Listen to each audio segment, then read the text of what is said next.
मागचं गेलं ते सर्व विसरून जावा आणि आपण एकजुटाने काम करूया. काल आमच्या रेशमी वहिनी कोलीवाडत होत्या. मला एक आनंद उत्सव झाला. मला डोळ्यातून हसू यायला लागले.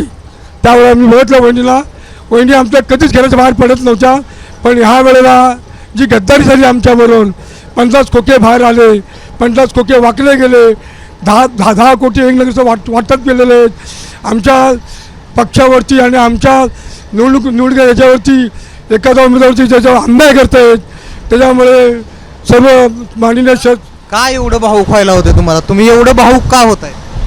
मी एवढं भाऊक होतं का म्हणजे आम्हाला मराठी उत्सव, बाळासाहेबांची शिवसेना ही मुंबईत टिकली पाहिजे आणि अजून पण मुंबई ही मराठी माणसाचीच पाहिजे आणि सर्व मराठी बांधव, सर्व हिंदू बांधव एकत्र येऊन तमाम राज आणि उद्धव ठाकरे एकत्र मतदान करा असं मी सर्वांना. खान महापौर वगैरे असे नरेटिव्ह सेट केले जात आहेत, त्याच्याबद्दल काय सांगाल? त्याच्याबद्दल आम्हाला मुस्लिम बांधवांचा पाठिंबा आहे. धारावी मुस्लिम बांधव, मशीन मंदिर झाला, संडासोड झाला, सर्व मुस्लिम बांधव राज आणि उदयच्या पाठीमागे सर्व सर्व सर्व एकत्र येत आहेत. आणि मागच्या वेळेला धारावीमध्ये प्रकरण घडलं त्यावेळेला मुस्लिम बांधव उदय साहेबांना बोलले की उदय साहेब तुम्ही घाबरू नका, आम्ही तुमच्या ठामपणे पाठीमागे आहोत.